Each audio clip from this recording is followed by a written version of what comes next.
نہیں شوکت نے بیچ دیا تھا, گورمے والوں کے پاس تھا. شوکت نہیں بیچتا, اس نے شیئر بیچے تھے. اچھا. شوکت ترین صاحب جو ہے نا وہ بینکنگ سیکٹر کے ایک بہت بڑے وارداتی ہیں. وہ ٹوپیاں پہنانے والا محاورہ سنا نا, اگر آپ اس بندے کی ورکنگ چیک کریں تو یہ ایگزیکٹلی ٹوپیاں پہنانے والا ہے. اس ایمان والوں میں تمہیں اس سے ایک بڑی بات نہ بتائیے. یہ عارف نقوی کا استاد ہے. اچھا واہ, عارف نقوی کا. اس کے بعد کمیونیکیشن ختم, انت ہے. یہ عارف نقوی کا استاد ہے. استاد, بلکہ بعض لوگ کہتے ہیں دادا استاد ہے. ٹھیک ہے, ٹھیک ہے. تو پھر وہ اس نے ٹوپیاں پہنانی ہوتی ہیں ہر 6 مہینے کے بعد بینک میں. چل چھوڑے, ہم نہیں کہتے, لیکن یہ شوکت ترین صاحب کی واردات ہوتی ہے. کبھی وہ کسی کو ٹوپی پہنا دیتے ہیں, کبھی کسی کو ٹوپی پہنا دیتے ہیں, کبھی کسی کو ٹوپی پہنا دیتے ہیں. اور مجھے حیرت اس بات پہ ہوئی کہ چٹھا برادران جو ہے نا وہ بھی وہ ٹوپی پہن گئے, گورمے والے. ٹھیک ہے نا, ویسے وہ بہت عقل مند ہے لیکن وہ ٹوپی پہن گئے. ہو سکتا ہے کہ چٹھا برادران نے اپنے پیسے واپس نکالنے کی بات کی ہو تو اس نے کہا ہوگا کہ میں ان کو گھسیٹ کے لے آتا ہوں. عسکری بینک خود نہیں چل پا رہا, خود اس کے اندر بہت سارے فائنانشیل ہولز ہیں. ایسی سرمایہ کاریاں اس سے کروا دی گئی ہوئی ہیں جو کبھی بھی سجسٹیبل نہیں تھیں, وائبل نہیں تھیں. ٹھیک ہے نا, ہاں آگے بس وائنڈ اپ. یار لوگوں کا کہنا ہوتا ہے کہ 1-2 سوال اور پڑھ دیا کریں. اچھا ہاں جی ٹھیک ہے. سید شفقت علی کہتے ہیں دادا جی ویوز کو بائی کیا جا سکتا ہے؟ دیکھیں ویوز جو جن لوگوں نے خریدا تو انہوں نے سٹاک مارکیٹ کی بیس کے اوپر ہے. اور سٹاک ویوز جو ہے ویسے وہ تو لے لیا یار. سنگر جنہوں نے خریدا تھا وہ اس کے یہ سیگلوں کے سابق ملازمین جو ہیں, تو سنگر پہلے خریدا, پھر ویوز بھی انہوں نے خرید لیا. تو ویو کا شیئر مارکیٹ میں ہے انڈیپینڈنٹ. یس ہے, ویوز کا نیچے آ رہا ہے. مرجر آ جائے گا کسی دن, کافی بری طرح سے گرا ہے. مرجر وغیرہ آ جائے گا کسی دن. تو ایسے شیئرز کے اندر نا کودنے کی حماقت نہیں فرمانی چاہیے. ٹھیک ہے, کہانی سن لو. ایک بندہ اعلیٰ عہدے پہ فائز تھا. یار یہ سیگلوں کا کون سا ہے, ٹھوکر نیاز بیگ کے, سوری کینچی امر صدو کے پاس پہل کے اعلیٰ عہدے پہ ملازم تھا. اس نے پہل کے شیئر بھی خرید رکھے تھے. پھر ایک مشرف دور کے اندر ایک احمق شخص امریکہ سے آیا, اس کا خیال تھا کہ پہل بہت اوپر جانا چاہیے. ٹھیک ہے, تو اس نے پہل کے اندر بائنگ شروع کی, گیم بنائی, مارکیٹ میں پروپیگنڈا کیا, پہل اوپر لے گیا. اس اوپر والے لیول پہ اس پہل کے اعلیٰ افسر نے اپنے پاس جو شیئر تھے وہ سارے بیچ کے اتنا سارا تھبنٹو بنایا, اور اس کے بعد وہاں سے ریزائن دے کے, یا نوکری ختم ہو گئی, ریٹائرمنٹ کے بعد باہر نکل آیا. باہر نکل کے پیسے زیادہ تھے, اس نے کہا اب کیا کیا جائے, تو اس نے خرید لی سنگر پاکستان. سنگر جو تھی وہ سلائی مشینیں بنانے والی تھی, فریج بھی بناتے تھے, سارا کچھ کرتے تھے. تو اس نے خرید لی وہ. لیکن وہ سنگر کا برانڈ تو بہت پرانا ہے پاکستان کے اندر, مطلب ڈومیسٹک کلی, لیکن وہ اتنا نہیں اچھا چل رہا تھا. پھر اس نے دیکھا کہ بٹ صاحب, جوید بٹ صاحب کی اپنے لڑائی ہو گئی ہے بھائیوں سے. ٹھیک ہے, تو لہٰذا اور وہ چلے گئے ہیں, وہ بڑے جو ہوتے نا اے سی بنانے والے, یہ ڈائمنڈ روڈ والی تک محدود ہونا چاہ رہے ہیں, تو ان کا جو کنزیومر بزنس تھا وہ بھی انہوں نے خرید لیا. اس طرح وہ بڑی کمپنی بن گئی. ہمارا خیال تھا کہ وہ ڈالنس وغیرہ کو ٹکر دے گی, لیکن نہیں. ٹھیک ہے نا, سنگر ایک بہت کنزرویٹو کمپنی تھی. اس نے R&D کے اندر کوئی بڑی انویسٹمنٹ نہیں کی, وہ قسطوں کے اوپر کھیلا کرتی تھی. سنگر کی ہر پروڈکٹ آپ کو ان کی اپنی دکان سے قسطوں پہ مل جایا کرتی. ٹھیک ہو گیا, تو اس لیے سنگر چل رہی تھی پاکستان میں, ہلکی ہلکی رسک رہی تھی. سری لنکا کا, بنگلہ دیش کا بڑا برانڈ ہے اس وقت, وہاں پہ قسطوں وغیرہ کے اوپر. یہاں پہ پاکستان کے اندر نہیں تھا ایسا سلسلہ. تو اب دیکھیے وہ کیا مارکیٹنگ اسٹریٹجی لاتے ہیں اور اس سے اپنے آپ کو اٹھاتے ہیں.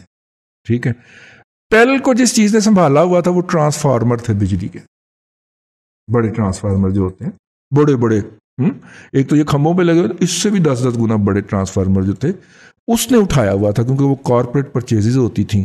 جہاں پہ گریڈ اسٹیشن لگنا ہے وہاں پہ 4-5 انسٹال ہونے ہیں, تو منوپلی تھی اور ہے پہل کی اس کے اوپر, یا امپورٹ کریں یا پہل سے خریدیں.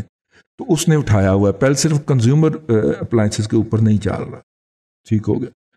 انہیں صرف کنزیومر اپلائنسز کے اوپر چلنا ہے. عوام کی پرچیزنگ پاور گڑمچو ہو چکی ہوئی ہے, کمپٹیشن شدید ہے. لوگ پہلے ہوتا تھا کہ جناب یہ فریج خراب ہوا ٹھیک ہی کرانا نیا ہی لے آئے. آج کل یہ گیا کہ مکینک سے ٹھیک کرواؤ, دوجی واری بھی کرواؤ, تیجی واری بھی کرواؤ, پیسے نہیں گئے خریدن جو گے نیا فریج لینے جو گے. ٹھیک ہے. پھر اے سی میں آئے تھے پیل ڈیوو کے نام, ایل سی ڈی میں آئے تھے پیل ڈیوو کے نام سے. ایل سی ڈیاں ایک تو سمگل بہت ہو جاتی ہیں, اور دوسری وہ ویسی ابسلیٹ ہوتی جا رہی ہیں, لوگ موبائل پہ آتے جا رہے ہیں, نئی ٹیکنالوجی کی طرف نہیں گئے. انہیں موبائل اسمبلنگ میں آنا چاہیے تھا, جو کہ یہ نہیں آئے. تو لہٰذا میں کو اچھا فیوچر نہیں دیکھتا بھائی. اور اس گورنمنٹ نے اگلے 7 سال 10 سالہ پروگرام ہے نا, ہاں جی 10 سالہ پروگرام, اگلے 7 سال تو انہوں نے کوئی ڈیولپمنٹ کا کام کرنا نہیں. ڈیولپمنٹ کا کام ہوگا, بڑے بڑے ٹرانسفارمر لگیں گے تو پیل چلے گا, ٹھیک ہے, یا لوگوں کی انکم میں اضافہ ہوگا تو لوگ نئے فریج, نئے ٹی وی, نئے اے سی خریدیں گے.